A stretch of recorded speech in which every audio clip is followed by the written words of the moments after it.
मंत्र की ऊर्जा बढ़ाने के लिए क्या करें, मंत्र की ताकत को कई गुना ज़्यादा करने के लिए हमें क्या करना चाहिए। मंत्र के देवता को यदि आप अपने स्वप्न में देखना चाहते हैं तो उसके लिए क्या करें।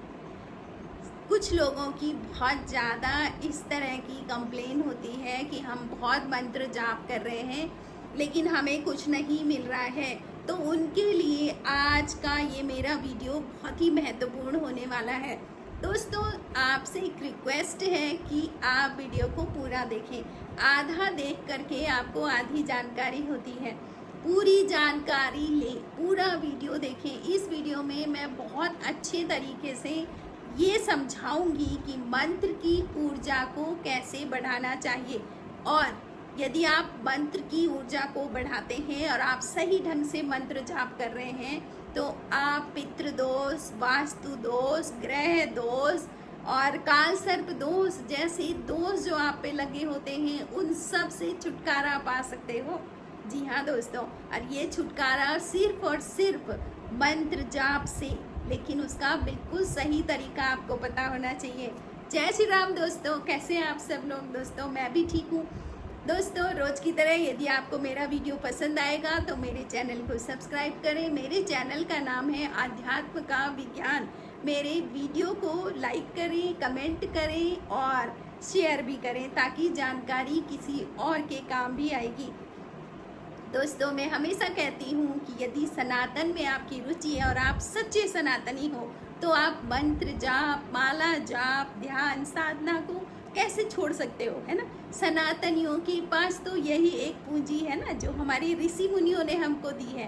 कहीं इधर उधर भागने की जरूरत ही नहीं है। आपकी सभी समस्याएं इसी से खत्म होंगी। बस एक चीज पकड़ लो आप और उसी पर रहो। चाहे आप मंत्र जाप करो, चाहे ध्यान करो, चाहे आप साधना करो, लेकिन कोई एक काम जरूर पकड़ो, माला जप करो। एक काम को इतने अच्छे ढंग से करो कि आपको कहीं और किसी और का मुंह देखने की जरूरत ही नहीं है। तो दोस्तों, आज का मेरा वीडियो है कि अपने मंत्र जाप को ज़्यादा ऊर्जान्वित कैसे बनाएं, मंत्रों की ऊर्जा को कैसे बढ़ाएं। दोस्तों,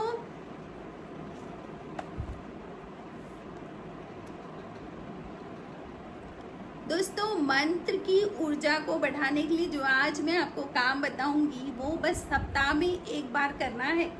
हफ्ते में एक दिन आपको ये काम करना है तो आप देख लेना आपका मंत्र कितनी जल्दी सिद्ध होता है। तो दोस्तों, सप्ताह में एक दिन करना है। दोस्तों, जब हम कोई भी मंत्र जाप करते हैं, जो भी मंत्र हमको गुरु के द्वारा दिया गया होता है उसके कोई ना कोई देवता जरूर होते हैं। हर मंत्र के देवता होते हैं, ठीक है। तो ऐसे ही आप भगवान शिव का मंत्र जप रहे हो, आप भगवान हनुमान जी का मंत्र जप रहे हो, आप माता का मंत्र जप रहे हो, आप राम जी का मंत्र जप रहे हो, आप सूर्य देवता का मंत्र जप रहे हो, जो भी मंत्र आप जप रहे हो उसी मंत्र के साथ आपने ये काम करना है जो आज मैं आपको बताऊंगी। दोस्तों, जब भी हम मंत्र जाप करते हैं तो हमारे भीतर एक ऊर्जा उत्पन्न हो जाती है। जो ऊर्जा किसकी होती है? मंत्र की होती है और मंत्र के देवता की होती है।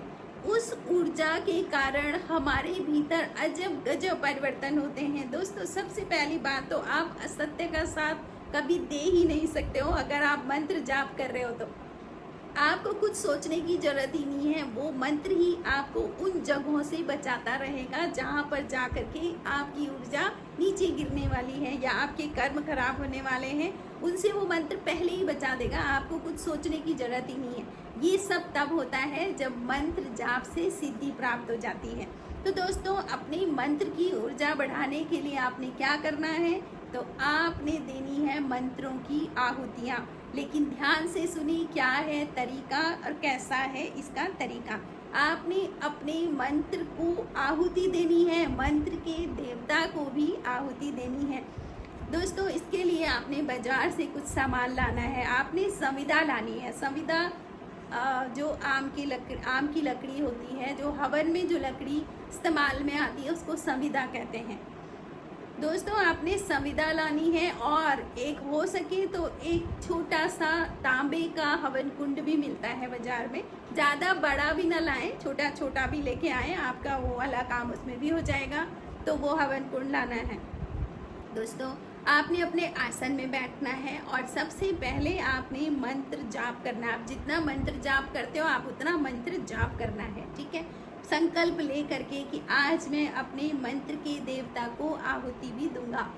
दोस्तों संकल्प वही रोज की तरह आपने अपना नाम बोलना है, अपने पिता का नाम बोलना है, अपने दादा दादी परदादा मम्मी की तरफ से नाना नानी उन सब का नाम बोलना है कि मैं कौन हूँ और मैं आज अपने मंत्र को आहुति दूंगा ताकि मेरे मंत्र की ऊर्जा बढ़े और मुझे भगवान का सानिध्य प्राप्त हो। भगवान की कृपा प्राप्त हो गई ना तो कुछ मांगने की जरूरत ही नहीं है, वो खुद समझ जाते हैं आपको क्या चाहिए।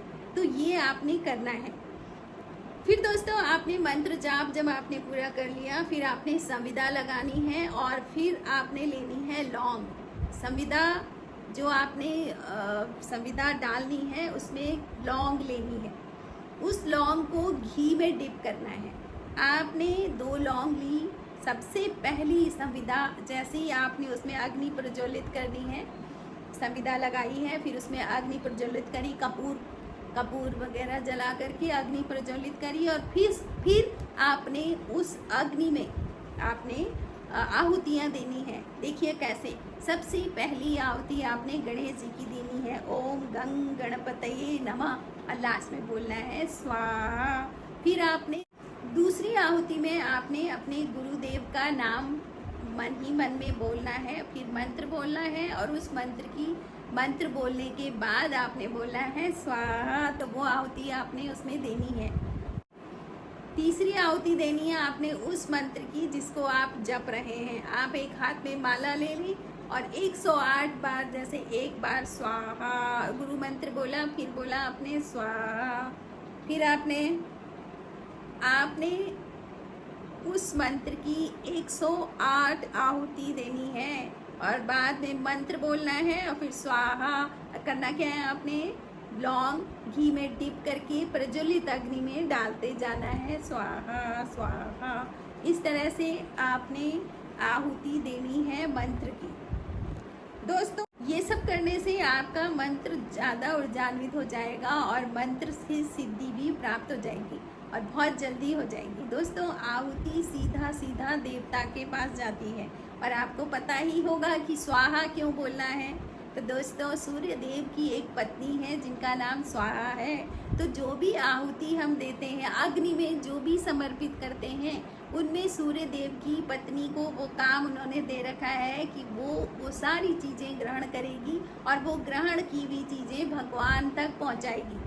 तो वो जो भगवान तक पहुंचाने का कार्य दे रखा है वो स्वाहा को दिया है। इसलिए कोई भी आहुति आपकी तब तक पूर्ण नहीं है जब तक आपने स्वाहा नहीं बोला। देखो नाम में बहुत बड़ी शक्ति है, तो आपको उनका नाम बोल के स्वाहा बोलना है।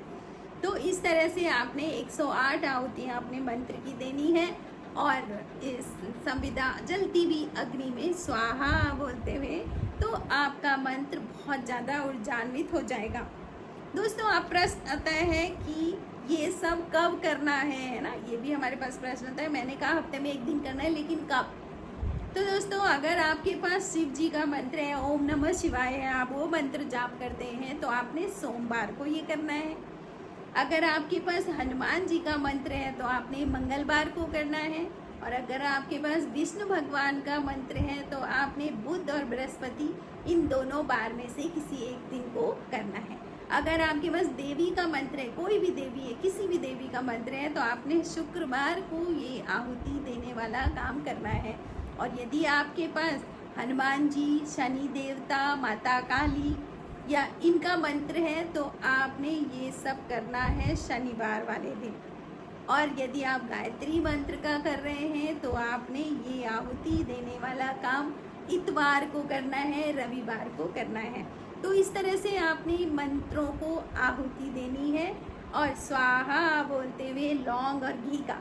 तो दोस्तों आप देखना आपको बहुत जल्दी मंत्रों से आपको सिद्धि प्राप्त हो जाएगी, मंत्रों से आपको फ़ायदा होने लगेगा।